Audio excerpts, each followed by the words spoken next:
আলহামদুলিল্লাহ মজলুম জননেতা মুফতি সাখাওয়াত হোসেন রাজি তিনি আছেন এখন 30 বিঘা জায়গার উপরে মাদ্রাসা করতেছে। আরে সুবহানাল্লাহ বলেন।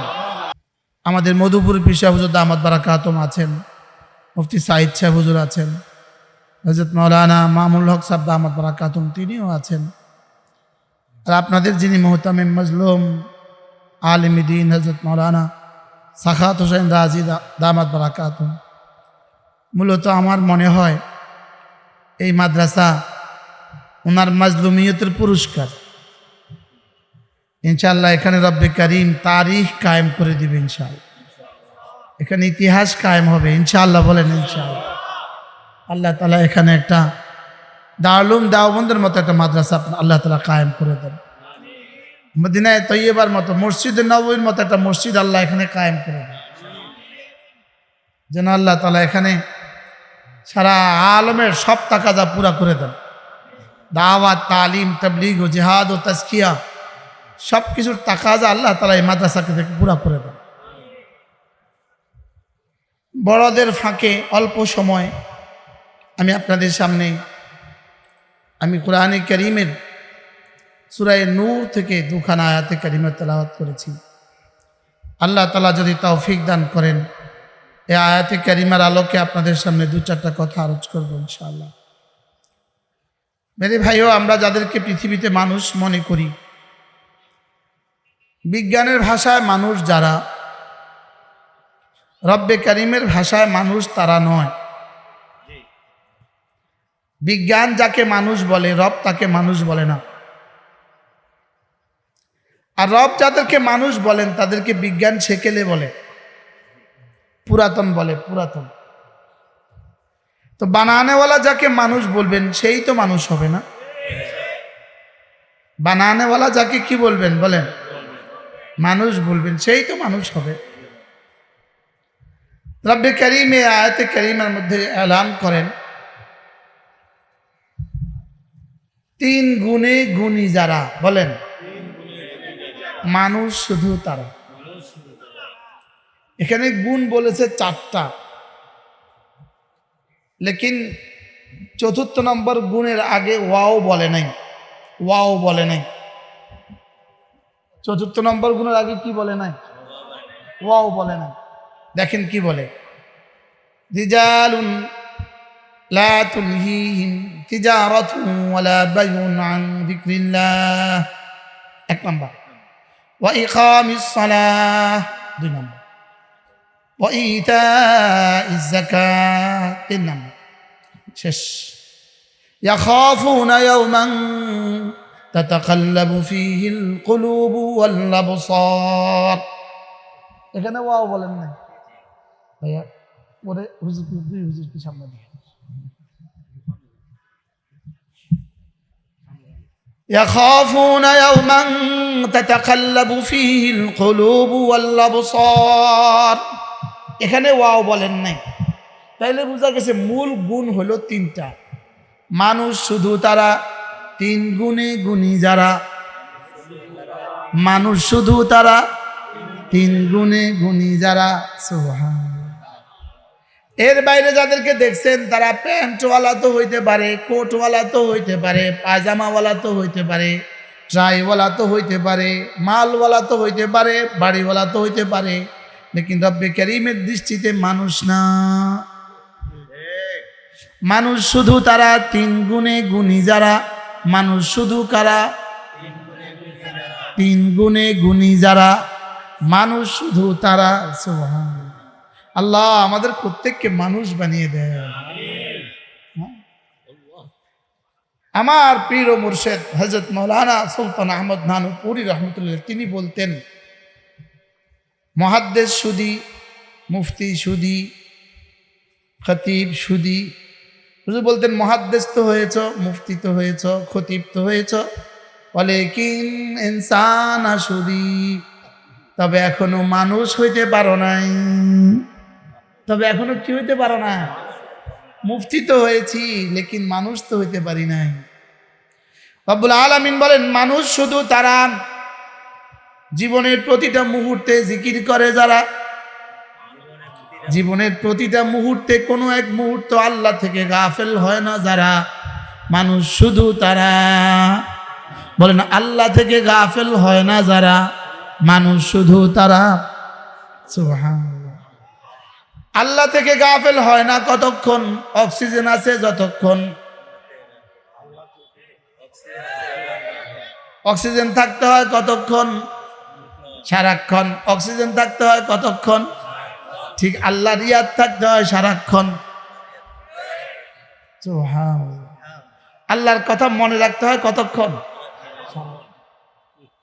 রিজালুন লা তুলহিহিম তিজারাতুন ওয়ালা বাইউন আন যিকরিল্লাহ।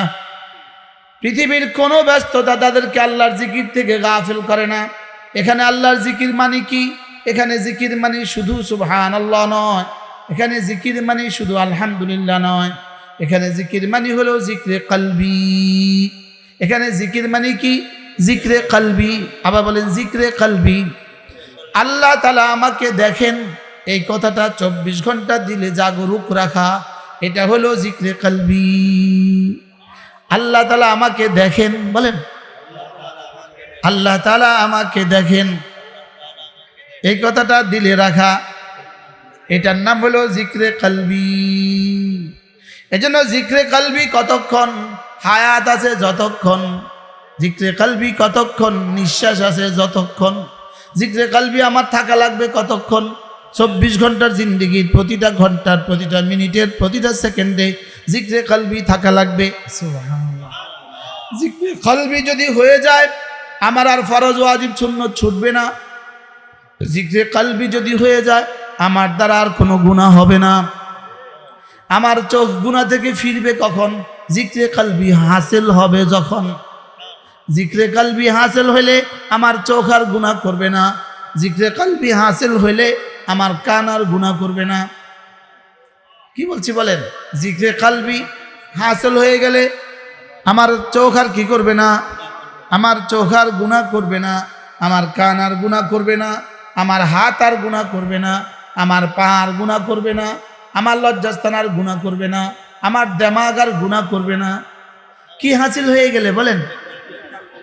জিক্রে কলবি যদি হাসিল হয়ে যায়, এজন্য রাসূল করিম সাল্লাল্লাহু তাআলা আলাইহি ওয়াসাল্লাম ইরশাদ করেন, হাশরের ময়দানে অনাদা মুনাদিন, একজন ঘোষক ঘোষণা দিবেন, আইনাল্লাযীনা লা তুলহিহিম তিজারাতুহু ওয়ালা বাইউন আন যিকরিল্লাহ। ওই মানুষগুলো কোথায় যাদেরকে পৃথিবীর কোনো ব্যস্ততা আল্লাহ তাআলার জিকির থেকে গাফিল করতে পারতো না? এই মানুষগুলো কোথায়? আল্লাহর নবী বলেন ফায়াকুমুন, অল্প কিছু মানুষ দাঁড়াবে, ওয়াহুম কালিল, এরা অল্পই হবে। এবার রব্বে কারীম বলবেন যাও এদেরকে বিনা হিসাবে জান্নাত দিয়ে দাও। কি হয়? এরা বিনা হিসাবে কি? আল্লাহুম্মা জাআলনা মিনহুম, আল্লাহ আমাদেরকে তাদের মধ্যে শুমার করে দেন। যাদেরকে আপনি বিনা হিসাবে জান্নাত দিবেন, আল্লাহ তাদের মধ্যে আমাদেরকে শুমার করে দেন। এই বিনা হিসাবে জান্নাতি আরো কিছু মানুষ আছে। আল্লাহর নবী বলেন আবার ঘোষণা হবে, আবার ঘোষণা হবে, আইনাল মুতাহাব্বানি ফিল্লাহ। ওই দুজন মানুষ কোথায় যারা একে অপরকে শুধুই আল্লাহর জন্য ভালোবাসতা।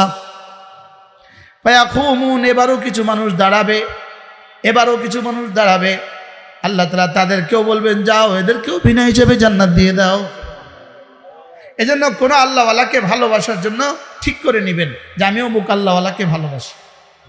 আমরা আলহামদুলিল্লাহ হযরত কাসেম নানতবিকে ভালোবাসি, আমরা শাইখুল হিন্দ মাহমুদুল হাসান দেওবন্দিকে ভালোবাসি, আমরা হযরত মাওলানা ইলিয়াস দেহলভী রাহমাহুল্লাহকে ভালোবাসি, আমরা হযরত হোসেন মাদানীকে ভালোবাসি, আমরা আল্লামা আহমদ শফিকে ভালোবাসি। ঠিক করে নেন, একজনকে ঠিক করে নেন। আমরা আল্লামা আহমদ শফিকে ভালোবাসি, আমরা জুনায়েদ বাবুনগরী রাহমাহুল্লাহকে ভালোবাসি, আমি হযরত মাওলানা মুফতি সাখাওয়াত হোসেন রাজিকে ভালোবাসি। আপনারাও বলেন আমরাও ভালোবাসি। একজনকে ঠিক করে নেবেন যে আমি এক আল্লাহওয়ালাকে ভালোবাসি। হাকিমুল উম্মত মুজাদ্দিদ মিল্লাত বলেন, আল্লাহ মুঝে কিসি আল্লাহ ওয়ালে কি মোহাব্বত নসিব ফরমা দে। আল্লাহ আমাকে না কোনো আল্লাহওয়ালার ভালোবাসা আমাকে নসিব করে দেন। হযরত সুলাইমান আলাইহিস সালাতু ওয়াস সালাম নবী নবী নবী, তিনিও দোয়া করতে ভুলেন নাই, রব্বানা আদখিলনা বিরহমাতিকা ফি ইবাদিকাস সালিহিন। আল্লাহ আমাকে না আপনার রহমতে আপনার প্রিয় বান্দাদের তালিকায় আমার নামটা ঢুকিয়ে দেন। হযরত ইউসুফ আলাইহিস সালাম দোয়া করতে ভুলতেন না, তাওয়াফানি মুসলিমা ওয়া আলহিকনি বিস সালিহিন, তাওয়াফানি মুসলিমা ওয়া আলহিকনি বিস সালিহিন। আল্লাহ আমাকে মুসলমান বানিয়ে মওত দিবেন আর আমাকে নেককারদের সাথে মিলিয়ে দিবেন। যদি নেককারদের মধ্যে আপনার নাম মিলে যায়, দুনিয়াতে যদি নেককারদের সাথে আপনার তালিকা হয়ে যায়, তো ইনশাআল্লাহ হাশরের ময়দানে এলান হবে, ইয়া আইয়াতুহান নাফসুল মুতমাইন্নাহ ইরজিই ইলা রাব্বিকা রাদিয়াতাম মারদিয়াহ ফাদখুলি ফি ইবাদি ওয়াদখুলি জান্নাতি। হে আমার প্রিয় বন্ধুরা, যারা দুনিয়াতে আমাকে নিয়ে মুতমাইন ছিলে, দুনিয়াতে ছিলে রাদিয়াতান, দুনিয়াতে আমাকে নিয়ে ছিলে রাজি, আমাকে নিয়ে ছিলে রাজি, যাও কথা দিলাম মারদিয়াতান, হাশরের ময়দানে আমি তোমাকে করে দিব রাজি। কি হয়? উদখুলি ফি ইবাদি ফাদখুলি ফি ইবাদি, আমার বান্দাদের তালিকায় ঢুকে যাও। ইনশাআল্লাহ আমরা ঢুকে যাব, একটা দৌড় দিব ইনশাআল্লাহ। যে তালিকা হযরত কাসেম নানা তুমি দাঁড়িয়ে আছেন, ইনশাআল্লাহ বলেন না ইনশাআল্লাহ। আমাদের এতাতিরা যখন দৌড় দিবে, গিয়া সামনে গিয়ে দেখবে খুনি দাঁড়ায় রয়েছে। আমাদের এতাতিরা দৌড় দিয়া সামনে গিয়ে কি দেখবে বলেন? দেখবে খুনিরা দাঁড়িয়ে আছে।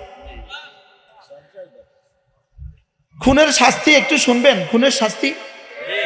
এক মিনিট। ومن يقتل مؤمنا متعمدا فجزاؤه جهنم خالدا فيها وغضب الله عليه ولعنه وأعد له عذابا عظيما।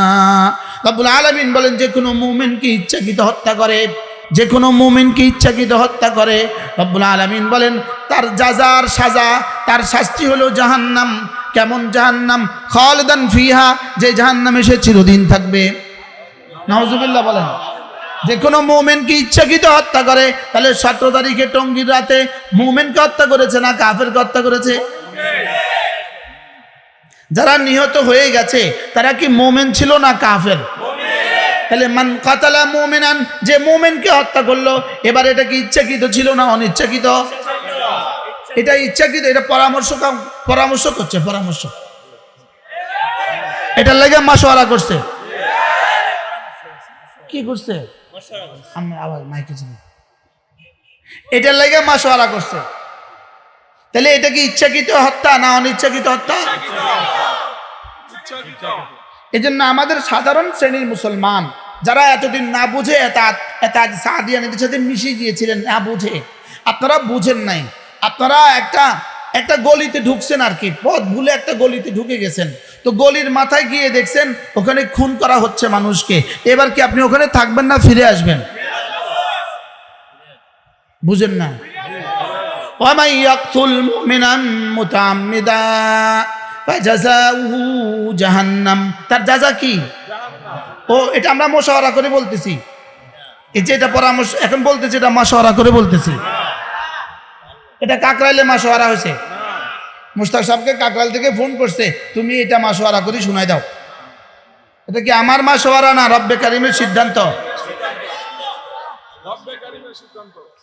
ওয়ামাই ইয়াকতুল মুমিনান মুতাআম্মিদা, যে কোনো মুমিনকে হত্যা করে মুতাআম্মিদা, ইচ্ছাকৃতভাবে, ফাজাযাউহু জাহান্নাম, তার ঠিকানা হলো জাহান্নাম। কেমন জাহান্নাম? খালিদান ফিহা, যে জাহান্নামে চিরদিন থাকবে। আর কি? ওয়াগাদিবাল্লাহু আলাইহি, তার উপর আল্লাহর গজব, ওয়ালাআনাহু, তার উপর আল্লাহর লানত, ওয়াআদ্দা লাহু আযাবান আযীমা, এবং তার জন্য রেখে দিয়েছে হাশরের ময়দানে আযাবে আযীম। নাউজুবিল্লাহ বলেন। বুঝে থাকলে বলুন তো দেখি, টঙ্গীতে কি ইচ্ছাকৃত হত্যা না অনিচ্ছাকৃত হত্যা? এবার মুমিনকে হত্যা না কাফেরকে হত্যা? এবার যারা হত্যা করেছে তাদেরকে যদি আপনি বলেন এই হত্যাকারী মুমিন, তাহলে মুমিনকে হত্যা করে কেমনে? জোরে বলেন। মুমিনকে কি করতে পারে না? তো আপনি বলবেন এরাও তো এশার নামাজ পড়ছে, এরাও তো 6 তাসবিহ জিকির করছে, এরা আবার মুমিন হয় না কেমনে? যখন কতল করছে তখন ঈমান গেছে না। আপনি বলবেন হুজুর শিরিকের শাস্তি হয় খালিদিনা ফিহা, কুফুরির শাস্তি জাহান্নাম চিরস্থায়ী, কতলের শাস্তি জাহান্নাম চিরস্থায়ী হবে কেন? কতল কি কুফুরি, কতল কি কুফুরি, কতল কি শিরিক, এটার শাস্তি চিরস্থায়ী হবে কেন? এটার শাস্তি, কতলের শাস্তি চিরস্থায়ী নয়, মোমেনকে কতলের শাস্তি চিরস্থায়ী। কারণ মোমেনকে কতল করলে আর ঈমান থাকে না। মোমেনকে কতল করলে কি থাকে না বলেন? তাহলে মোমেনকে কতল যারা করতে পারে, যারা মোমেনিনকে কতল করতে পারে, এটা তারা একটা টেস্ট করছে। টেস্ট তারা কি করছে বলেন? টেস্ট করছে। তারা টেস্ট করে দেখছে যে ইসকনের একজনকে হত্যা করে সারা বাংলাদেশের বক্তারা, সারা বাংলাদেশের প্রশাসন যেভাবে ইসকনের বিরুদ্ধে লেগে গেছে, এখন তো ইসকনকে ধুয়ে মুছে সাফ করে দিবে বাংলাদেশ থেকে। এই জন্য ইসকনের বিরুদ্ধে ওই ষড়যন্ত্রটাকে, ইসকনের বিরুদ্ধে আমাদের ক্ষোভগুলোকে বন্ধ করার জন্য, আমাদের মুভমেন্টকে আরেক দিকে ফিরিয়ে দেওয়ার জন্য তবলিগওয়ালাদেরকে হত্যা করে আমাদের মুভমেন্টকে এদিকে ফিরিয়ে দিয়েছে। আমি কি বুঝাইতে পারছি বলেন? মূল কাহিনী কি? তোমাদেরকে বলির পাঁঠা বানিয়ে তোমাদেরকে বাংলাদেশ থেকে নিঃশেষ করে দিয়েছে। তোমাদেরকে বানিয়েছে বলির পাঁঠা। এদের উদাহরণ হলো শয়তান হযরত আদম আলাইহিস সালামকে আর হাওয়া আলাইহিস সালামকে কি বলেছিল? খান খান খান খান, এই গাছের ফল আপনাকে খেতে হবে। হাওয়া কয় কেন খাইতাম, কি লেগে খাইতাম? আল্লাহ না আমনে করে কইছে এই গাছের কাছেও যাবেন না। হ্যাঁ বলছিল। কেন কইছে জানেন? যদি এই গাছের গাছ না খান তাহলে বাইর করে দিব, যদি না খান তাহলে কি করে দিব, আর যদি খান তাহলে চিরদিন থাকতে পারবেন। তা আল্লাহ চায় না যে আপনারা চিরদিন থাকেন, এই জন্য না করছে। বুঝুন না, আল্লাহ চায় না আপনারা চিরদিন থাকেন, এই জন্য কি করছে? অতএব আপনারা খান, এর আদর করে বুঝেছেন, খান আম্মা আপনি খান, আব্বারও বুঝান, তো কি করতে পারবেন? চিরদিন থাকতে পারবেন। এবার খাইছে আর চিরদিন থাকছে না, বাইরে গেছে। এদেরকে কি বলছে জানেন? আজকে রাতের মধ্যে যদি টঙ্গীতে হামলা না করতে পারো তাহলে জীবনে আর কোনোদিন ইজতেমা মাসে ঢুকতে পারবে না। আর মূল থিংস কি ছিল? যদি এই রাতে তারা না যায় তাহলে কিন্তু পরের দিন তাদেরকে বুঝাইয়া দেয়। 5 দিনে লেগে কি জোর করার লেগে বুঝাইয়া দেয়, এরপরে ইজতেমা আগে হবে বা পরে হবে। লেকিন শয়তানে কি বলছে? শয়তানে বলছে তো তোরার যদি ইজতেমা হয়ে যায় তা আমরা আর লাভ কি? তোরার যদি 5 দিনের জোর হয়ে যায় আমাদের আর লাভ কি? তোরাও কালেমা, নামাজ, ইলম, জিকির, ইকরামুল মুসলিমিন, সহিনিয়তের কথা বলো, তাবলীগের কথা বলো, ওরাও একই কথা বলে। এটাও একই কথা, এটাও একই কথা। এটাও আল্লাহ খাওয়ায় আল্লাহ ফালে, এটাও আল্লাহ খাওয়ায় আল্লাহ ফালে। এটাও নামাজ, সেটাও নামাজ। এটাও ইলম জিকির, সেটাও ইলম জিকির। এটাও ইকরামুল মুসলিম, সেটাও ইকরামুল মুসলিম। এটাও সহিনিয়ত, এটাও সহিনিয়ত। এটাও তাবলীগ, এটাও তাবলীগ। তো দুটা তো বরাবরে। তা আমরা এত টাকা খরচ করে লাভ কি? অতএব আর খরচ করতাম না, এবার তোদেরকে ধ্বংস করতে হবে। তো তোদেরকে ধ্বংস করার জন্য একটা থিওরি, আজকে যদি মারস জীবন আর কোনোদিন বাইরে হওয়া লাগবে না। আমি কি বুঝাইতে পারছি আপনাদেরকে? থিংসটা কেমন দিছে? পুরাটাই কি উল্টা। আর এরা 2-4 জনকে টাকা দিয়া এই সিদ্ধান্তগুলো চাপাইয়া দিছে। কি দিছে বলেন? কারণ বাংলাদেশে এই পর্যন্ত যত বাতিল উত্থান হয়েছে সব বাতিল চিহ্নিত। আমরা রেজবিদেরকে দেখলেই বুঝি, এই জন্য রেজবিদেরকে কেউ খায় না। ভান্ডারীদেরকে দেখলেই বুঝি, ভান্ডারীদেরকে কেউ খায় না। আহলে হাদিস দেখলেই বুঝি, এদেরকে কেউ খায় না। কাদিয়ানি দেখলেই বুঝি, এদেরকে কেউ খায় না। আহলে কোরআন দেখলেই বুঝি, এদেরকে কেউ খায় না। বাস্তব না বাস্তব? যত বাতিল বাংলাদেশে আছে দেখলে বোঝা যায় না? দেখলে বোঝা যায় এদেরকে কেউ খায় না, দূর দূর করে। মসজিদেও জায়গা নাই, ঘরেও জায়গা নাই, বাজারেও জায়গা নাই। যা বেটা আহলে কোরআন, যা বেটা কাফের, যা বেটা ভান্ডারি, যা বেটা। অতএব এদের মধ্যে এক দল বানাইতে হবে যাদেরকে দেখতে মুশতাক নবীর মতো দেখা যায়।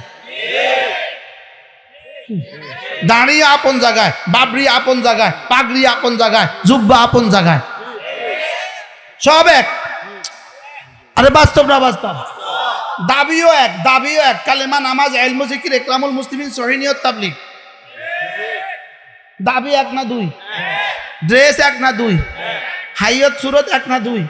তো সব এক। তো এবার যাবি কই? লেকিন রব্বুল আলামিন বলেন জি না, বাতিলকে এত তাড়াতাড়ি এদেশে উঠতে দিতাম না, এজন্য ওই দিন খুন করাইয়া চিরতরে শেষ করে দিছি। আমি কি বুঝাইতে পারছি? এখন সাধারণ মানুষ যারা আছেন, আপনারা আগে থেকে যারা করতেন, আপনারা ওখানে খুন করতে যান নাই, আপনারা যারা আছেন আপনারা এবার একটু ভেবে দেখেন এদের সাথে আর কতদিন থাকবেন, এদের সাথে আর কতদিন থাকবেন, এবার একটু ভেবে দেখা উচিত। বলে আমরা একদিনও থাকবো না, আমাদের মসজিদে জায়গাও দিব না। যেহেতু ইহুদিরা টাকা ডলার ঢেলে দিছে, এই জন্য আপনারা এখন সচিবদেরকে নিয়ন্ত্রণ করে করে, উপদেষ্টাদেরকে নিয়ন্ত্রণ করে করে নতুন করে ফর্মুলা জারি করে দিবেন, নতুন করে আপনারা সিদ্ধান্ত জারি করে দিবেন, যেসব মসজিদে সাদিয়ানরা ঢুকতে চায় তাদেরকে ঢুকার প্রবেশাধিকার নিশ্চিত করা হোক। আপনারা এভাবে ফরমান জারিও করতে পারেন, লেকিন এ জাতি বলবে সচিবদের ফরমান দিয়ে এদেশের মসজিদে কিছু হয় না। আমি মনে হয় বুঝাইতে পারি নাই, বলেন। সচিবালয়ের সিদ্ধান্ত দিয়ে দেশের মসজিদে কিছু হয় না। আমি মসজিদ করার সময় সচিবালয়ের বাপেও টাকা দেয় নাই, বুঝুন না কথা। মানে আমরা মসজিদ করার সময় সচিবের আব্বা টাকা দিছে, আপনার সিদ্ধান্ত আমার এখানে চলবে কেন? কি ভাই, আমাদের মসজিদে জায়গা হবে না, বলেন। খুনিদের ঠাঁই নাই, এই বাংলা ঠাঁই নাই। এদেরকে এইভাবে বয়কট করতে হবে যেন ইহুদিরা নড়ে চড়ে বসতে বাধ্য হয়। ওরা যেন হিসাব ভিন্ন করে, আবার ওরা যেন কি করে বলেন, আবার হিসাব ভিন্ন করে। এই জন্য পরের দিন থেকে তো সুর বদলায় দিছে, পরের দিন থেকে সুর বদলায় দিছে, না আমরা নাই, তোরা রাতে মারতে গেলি কি আমরা নাই, তোরা রাতে মারতে গেলি কি আমরা নাই। ওই শয়তান কি কইছে, ইন্নি বারি উম্মি মাতু শিকুন, তোরা করলি কি আমি নাই। এই জন্য ইহুদিরা ওরা যা করে করে, কিন্তু যেটাকে একবার ইস্তেমাল করে, যে টিস্যু একবার ব্যবহার করে বাথরুমে, এটা কিন্তু পকেটে লয় না, বুঝেন না মনে হয়। এই জন্যই তো 5 তারিখে যখন সারা দুনিয়ারে ফোন দিছে, দুবাইরে ফোন দিছে, আমরা আসতাম, আমাদের জন্য একটা ফ্লাইট ফাটাও, কাজি না, ব্যবহৃত টিস্যু লই না। আমেরিকারে দিছে আসবো, কাজি না। লন্ডনে দিছে আসবো, কাজি না। আমেরিকারে দিছে আসবো, কাজি না। কানাডারে দিছে আসবো, জি না। শুধু ওই দলেই দিছে যে দল সকাল বিকাল গরুর পেশাব পান করে। কোন দল দিছে বলেন? এই জন্য সকালে সুন্দর মতো এক বাটি সুন্দর করে স্বর্ণের বাটির মধ্যে ধরিয়ে আপনাদের সাবেক প্রধানমন্ত্রীকে স্বর্ণের বাটির করে গরুর পেশাব পান দেয়। জি ম্যাডাম, এটা অনেক উপকারী ম্যাডাম, এটা খাবেন তো বাংলাদেশের প্রধানমন্ত্রী আবার হয়ে যাবেন। সুন্দর মতো গরুর পেশাব দিয়ে সকাল বিকাল কি করে বলেন, নাস্তা দেয়। এরাই শুধু ব্যবহৃত টিস্যু পকেটে নিয়েছে, আর পৃথিবীর আর কেউ নেয় না। কি এই জন্য এটা আজিদেরকেও ব্যবহার শেষ, ব্যবহার করা শেষ, যা আবার হয়ে গেছে। এখন দেখে যে জাতি আর খায় না, কেউ আর নতুন করে আর তাতে ভর্তি হয় না, কেউ আর তাদের সাথে 3 দিন আর 3 চিল্লা কেউ আর নতুন করে যায় না। তো কিরে নতুন করে যাও, কে আহেই না, তো তোদেরকে আর টাকা দিয়ে লাভ কি? এবার মাইরা পালা ভাগ। আরে সুবহানাল্লাহ বলেন না, দেখছেন নি সিদ্ধান্তটা কি সুন্দর? কি এটা তো নিশ্চিত কথাই, যদি হত্যা করতে পারো তো কালকের দিন থেকে তোরা নাই। আল্লাহ আমাদেরকে বুঝ দান করেন। আমরা আজকে কি শিখছিলাম বলেন? মানুষের পরিচয় 3 গুণে গুণী যারা। 1 নাম্বার গুণ কি? জিক্রে কলবি, বলেন জিক্রে কলবি। জিক্রে কলবি মানুষকে সমস্ত গুনাহ থেকে বাঁচায়। জিক্রে কলবি মানুষকে গুনাহ থেকে কি করে বলেন? জিক্রে কলবি মানুষকে গুনাহ থেকে বাঁচায়। বলেন আল্লাহ আমাকে দেখেন, বলেন এই কথাটা মানুষকে গুনাহ থেকে বাঁচায়। কোরআন শরীফের প্রথম সূরার নাম কি? নুজুলের দিক থেকে সূরাতুল আলাক। নুজুলের দিক থেকে কোন সূরাটা প্রথম? সূরা আলাকের মধ্যে একটা আয়াত আছে, আলাম ইয়ালাম বিআন্নাল্লাহ ইয়ারা, আলাম ইয়ালাম বিআন্নাল্লাহ ইয়ারা। সে কি দেখে না আমি আল্লাহ তাকে দেখছি? তরজমাটা বলেন তো, সে আল্লাহ তাকে দেখছি। এই আয়াতে কারিমা দুজনের শানে একসাথে নাজিল হয়েছে। মুহাম্মদুর রাসূলুল্লাহ সাল্লাল্লাহু তাআলা সাল্লামের শানেও নাজিল হয়েছে, আর আবু জাহেলের ক্ষেত্রেও নাজিল হয়েছে। আবু জাহেলের জন্য এই আয়াত নাজিল হয়েছে, রাসূলের জন্য এই আয়াত নাজিল হয়েছে। বলে দুজনের জন্য একসাথে কেমনে নাজিল হয়? আল্লাহ রাসূল যখন মক্কায় প্রথম দিন থেকে যখন বাইতুল্লাহতে তাও নামাজ পড়তে থাকতেন, তা আবু জাহাল গিয়ে বলছে, এই তোমাকে যেন আর এখানে নামাজ পড়তে না দেখি। এরকম করোনার সময় এদেশের নেতারা মসজিদে গিয়ে গিয়ে এভাবে বলছে, আপনারা শুনছেন নি? কি ভাই বলছে না এই তোমাকে যেন আর নামাজ পড়তে না দেখি। আল্লাহ রাসূল দ্বিতীয় দিন আবার নামাজ পড়লেন। আবু জাহেল আবারও গিয়ে বলল, তোমাকে যেন মসজিদে গিয়ে নামাজ পড়তে না দেখি। তৃতীয় দিন রাসূল আবার পড়লেন, কিছু তো বললেন না, আবার পড়লেন নামাজ, আবার পড়লেন। তৃতীয় দিন আবার গিয়ে বলল, এই তোমাকে যেন মসজিদে গিয়ে নামাজ পড়তে না দেখি। এবার আল্লাহ তাআলা আয়াত পাঠাইলেন, আলাম ইয়ালাম বিআন্নাল্লাহা ইয়ারা। এই জালিম আবু জাহাল, তুই যে আমার রাসূলকে নামাজ পড়তে নিষেধ করেছিস, তুই কি জানিস না আমি তোর দিকে তাকিয়ে আছি? আবার রাসূলকে বললেন, রাসূল, আবু জাহেল নিষেধ করা সত্ত্বেও আপনি যে নামাজ পড়ছিলেন, আপনি কি জানেন না আমি আপনার দিকে তাকিয়ে আছি? কি হয়? তাহলে রাসূলকে কি বললেন? আপনি কি জানেন না আমি তাকিয়ে আছি? আপনি বাধা উপেক্ষা করে নামাজ পড়ছেন, আপনার জন্য পুরস্কারের ঘোষণা আছে। আর আবু জাহেল, তুই যে নিষেধ করছিস, তোর জন্য শাস্তির ঘোষণা আছে। তাহলে এই শব্দটা দুই দিক। আলাম ইয়ালাম বিআন্নাল্লাহা ইয়ারা। যেমন ধরেন ওসি সাহেব যদি কোনো কনস্টেবলকে বলে, এই কাজটা করো, আমি কিন্তু তাকায় রয়েছি, এর অর্থ কি? যদি করো ভালো করে, আমি তাকিয়ে আছি, তাহলে কিন্তু প্রমোশন হবে। আর যদি না করো, আমি কিন্তু তাকিয়ে আছি, তাহলে কিন্তু সাজা হবে। তাহলে আমি তাকিয়ে আছি এই শব্দটা কয় ক্ষেত্রে ব্যবহার হতে পারে? কি পুরস্কারের ব্যাপারেও, শাস্তির ব্যাপারেও। আমি কিন্তু তাকিয়ে আছি। গত 8-16 বছরে আমাদের প্রতি উপরে যে পরিমাণ নির্যাতন হয়েছিল, তখন যেন রব আমাদেরকে বলছে, এই জেলখানায় কি করছো? আলহামদুলিল্লাহ, আমি কিন্তু তাকিয়ে আছি।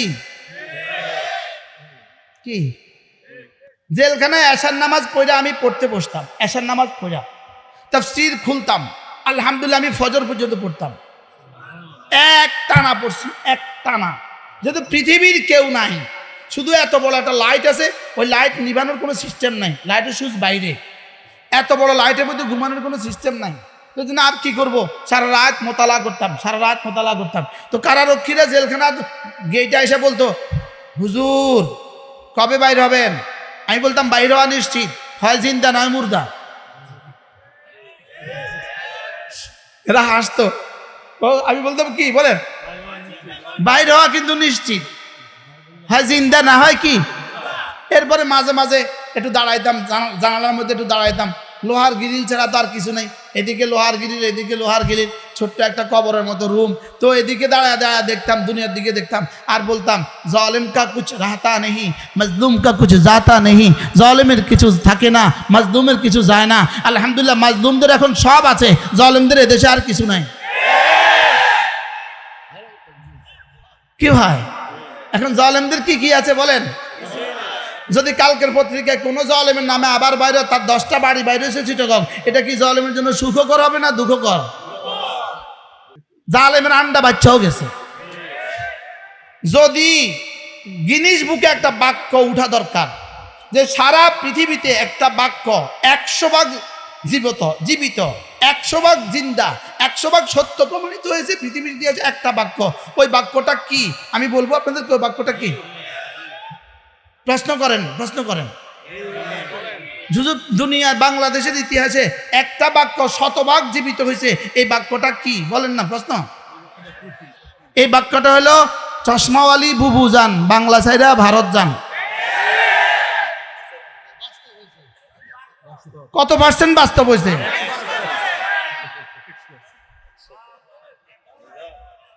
কত পার্সেন্ট?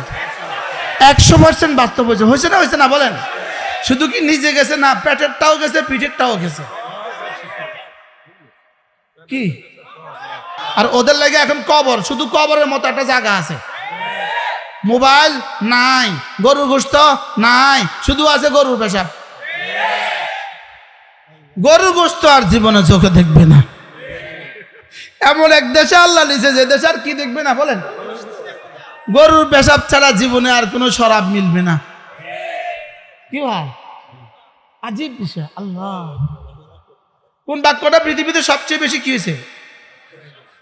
আর একটা শব্দ ছিল বাংলাদেশে, যেই শব্দের চেয়ে ঘৃণিত কোনো শব্দ বাংলাদেশের ইতিহাসে, যেই শব্দের চেয়ে ঘৃণিত কোনো শব্দ ছিল না।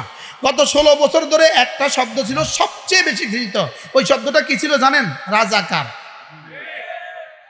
আমারে যতবার রিমান্ডে নিয়েছে, ততবার জিজ্ঞাসে জন্ম তারিখ কবে, শুধু 71-এর আগে নি জন্ম, এটা বুঝার লেগে। আমি কই 74, কনা 69। আমি কই 74, কাজা বার্থ সার্টিফিকেট আনেন।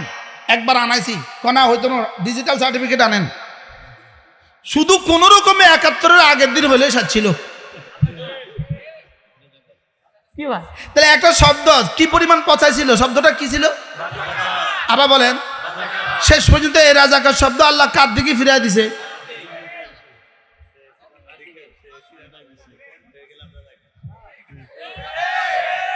আচ্ছা, আল্লাহ কত বড়! এত দামি শব্দটাকে তুই এইভাবে পচাইবি যা তোর কাঁধে, তোর দিকে এটা ফিরিয়ে দিব। এবার এটা আল্লাহর ওয়াদা শুনেন। ইস্তিকবারান ফিল আরদ ওয়া মাকরাস সাইয়্যি ওয়া লা ইয়াহিকুল মাকরুস সাইয়্যু ইল্লা বিআহলিহি। ইস্তিকবারান ফিল আরদ, জমিনে কি পরিমাণ অহংকার করেছেন। ইস্তিকবারান ফিল আরদ, জমিনে কি পরিমাণ অহংকার করেছে। এক একটা পার্টি নেতাকে মনে হইতো এতে খোদা। বাস্তব না বাস্তব বলেন? এক একটা পার্টি নেতাকে ওয়ার্ডের নেতা, ওয়ার্ডের নেতার শালার ফুত। আরে বলেন না, জানিস ওয়ার্ডের সেক্রেটারি আমার দুলা ভাই, জানিস ওয়ার্ডের নেতার শালার ছেলে আমি, জানিস? তাতে নিজেকে কি পরিচিত দিতে বলেন? ওয়ার্ডের নেতার শালার ভূত বলেন। ইস্তিকবারান ফিল আরদে, জমিনে অহংকার করেছে। তারপরে কি? ওয়া মাকরাস সাইয়্যি, আর কুষড়যন্ত্র করেছে। ওয়ালা ইয়াহিকুল মাকরুস সাইয়্যু ইল্লা বিআহলিহি, সমস্ত ষড়যন্ত্রকারীর দিকেই ফিরে। শুধু আগামী প্রজন্মকে কিয়ামত পর্যন্ত এদেশের যুবককে, এদেশের মানুষগুলোকে, প্রজন্মের পর প্রজন্মকে মূর্খ বানাবার জন্য, শুধুই এ জাতিকে অটোপাস বানাবার জন্য আমাদের শিক্ষা ব্যবস্থাকে এভাবে ধ্বংস করেছে। শিক্ষা ব্যবস্থায় এত নাটক কেন করেছে? শুধুই আমাদের বাচ্চাগুলোকে ধ্বংসের জন্য, আমাদের প্রজন্মের পর প্রজন্মকে ধ্বংসের জন্য। এই প্রজন্মের কেউ যেন আর ডাক্তার না হয়, তাহলে তাদের ডাক্তারি বাণিজ্য হবে। এই প্রজন্মের যেন কেউ আর ইঞ্জিনিয়ার না হয়, তাহলে ভারতের ইঞ্জিনিয়ারিং বাণিজ্য হবে। তাদের সব বাণিজ্য ঠিক করার জন্য আমাদের পুরো শিক্ষা ব্যবস্থাকে ধ্বংস করার যারা ষড়যন্ত্র করেছে, আমাদের ক্লাস 5 থেকে ক্লাস 10 পর্যন্ত এই বাচ্চাগুলোর হাতে শেষ পর্যন্ত রব্বে কারীম বাঁশ তুলে দিয়া তাদেরকে সর্বনাশ করে দিয়েছে। বলেন কেন? ওয়ালা ইয়াহিকুল মাকরুস সাইয়্যু ইল্লা বিআহলিহি, ষড়যন্ত্রকারীর দিকেই ফিরে। কি ভাই, পরীক্ষা 5 ঘন্টার পরীক্ষা। ও তোমাদেরকে বাসায় পড়তে হবে না, তোমরা না আমাদের সোনার ছেলেরা, তোমাদেরকে বাড়ি ঘরে পড়তে হবে না। যদি বাড়ি ঘরে পড়ো তোমাদের শরীর খারাপ করবে। বুঝেন না এই কথা? বাড়ি ঘরে পড়লে কি খারাপ করবে বলেন? শরীর খারাপ করবে, আমাদের সোনার ছেলেদের শরীর খারাপ করবে। এই জন্য তোমাদেরকে বাড়ি ঘরে পড়তে হবে না। তোমরা পরীক্ষার দিন একটা বই লই আইবা, আমরা তোমাদেরকে কাগজ দিয়ে দিব, বই ছায়া ছায়া পড়বা। কি ভাই, তাইলে কি বুঝলাম আমরা? ষড়যন্ত্রকারীর দিকেই ফিরে। যত মিথ্যা কথা আছে, মিথ্যা কথা বলনেওয়ালার দিকেই ফিরে।